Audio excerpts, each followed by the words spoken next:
Olá pessoal, tudo bem? Preparados para mais um treinamento de programação em blocos com Scratch?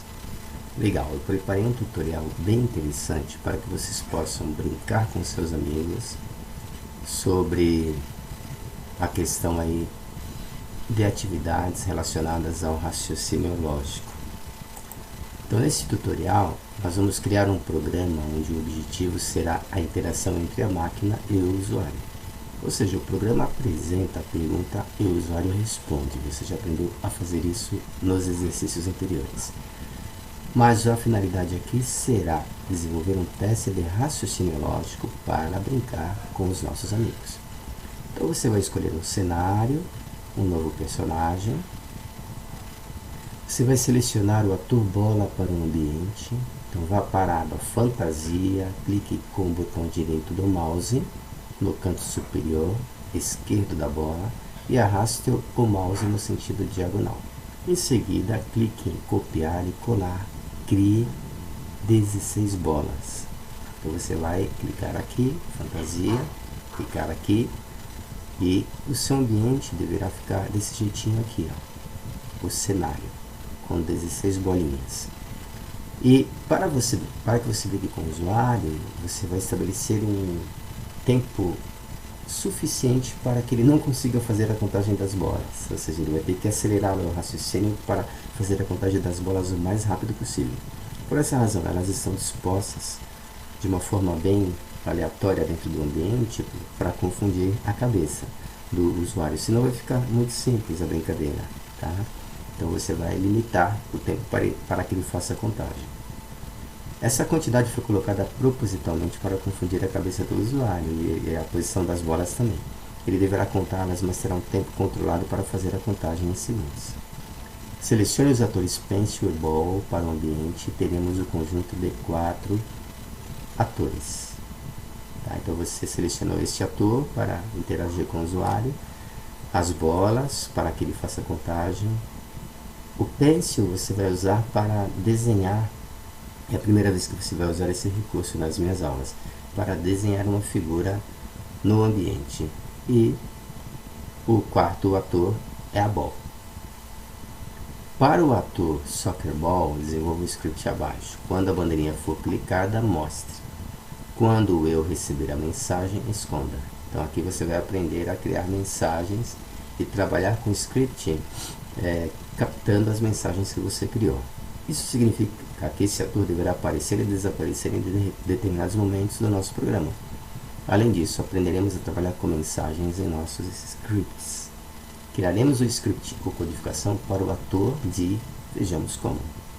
Quando o cenário mudar para cenário 1, transmita a mensagem. Então aqui você vai criar a primeira mensagem.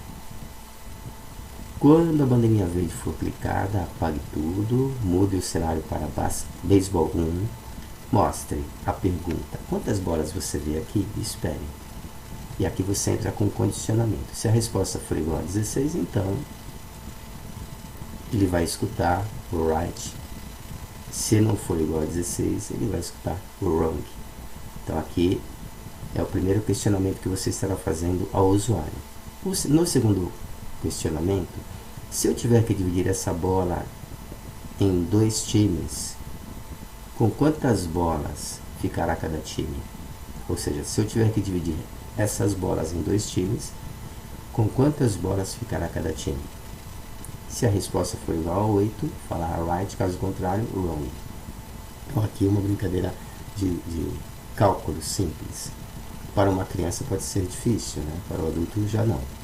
Ou adolescente. Use os comandos da fala para posicionar o usuário indicados pela seta vermelha. Então temos aqui desculpa, a opção para que você crie os comandos de fala. Nesse estádio tem 45 mil torcedores, sendo 30% do time A e 70% do time B. Quantos torcedores tem o time A? Se a resposta for 13.500, então falar right, caso contrário, wrong. Esse seria, portanto, o terceiro questionamento ao usuário. Dê sequência à codificação com os elementos abaixo. Perceba que a partir daqui mudamos o cenário e o ator. Então o cenário vai sofrer uma alteração, vai entrar em cena a caneta e a pergunta. Temos agora um quadrado cuja área total é de 16 centímetros quadrados. Quanto corresponde à base e quanto corresponde à altura?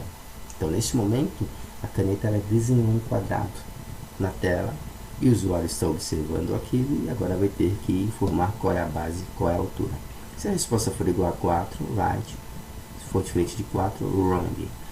E aí vai ser transmitida a terceira mensagem. Qual é a área total desse círculo, considerando o raio de 6 centímetros? Então, nesse momento, a canetinha ela desenha um círculo e o usuário vai ter que responder. Se a resposta for 113.04, então falar right ou wrong. É claro que você está desenvolvendo o programa, você já testou as respostas, tudo direitinho, e agora você vai lançar o desafio ao usuário. Então, vamos criar a codificação para o ator Pêncio. Então, como que a canetinha vai desenhar o quadrado, como que ela vai desenhar o círculo? Quando a bandeirinha verde for clicada, esconda. Quando eu receber a mensagem 3, esconda. Quando eu receber a mensagem 2, mostre. Levante a caneta, vá para a posição tal, use a caneta. Então, você vai levantar a caneta e depois usar a caneta para que ela se posicione na tela e faça aqui, portanto, o desenho do quadrado. Tá? Então, nesse momento aqui, a canetinha vai desenhar o quadrado automaticamente.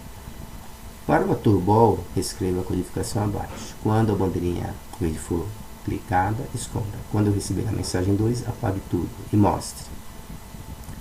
Rode o programa e faça você o primeiro teste de conhecimento. Como você desenvolveu o programa, é óbvio que você já tem o conhecimento das respostas. Faça os ajustes necessários, caso algo fique em desacordo, e chame seus colegas oponentes para tentarem resolver as questões. Aproveite para ensiná-los a respeito dos cálculos da área e da circunferência. Para encontrar a base e a altura, lembre-se, a área total de um quadrado é a multiplicação da base pela altura. Como a área total é de 16 centímetros quadrados e o quadrado tem 4 lados iguais, o resultado só pode ser igual a 4, onde 4 vezes 4 é igual a 16. Logo, o resultado é 4 centímetros.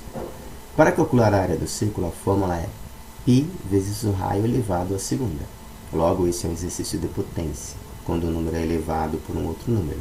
Então, multiplique o π, que é 3,14159 reticências, por 6 elevado a 2 e obterá o resultado 113.09. Recomendamos que você substitua as palavras right ou wrong por certo e errado para que o usuário compreenda melhor a fala da máquina, caso ele não conheça a língua inglesa. Tá, ok? Com isso, eu espero que vocês tenham compreendido, desenvolvam esse exercício de raciocínio lógico para que você próprio entenda como trabalhar com o envio de mensagens e recebimento de mensagens do usuário. Então, acho que vale a pena gastar um pouquinho do seu tempo aí para entender a lógica desse algoritmo e convidar os seus amigos para brincar um pouquinho. Então, obrigado pela atenção. Até o próximo exercício ou projeto.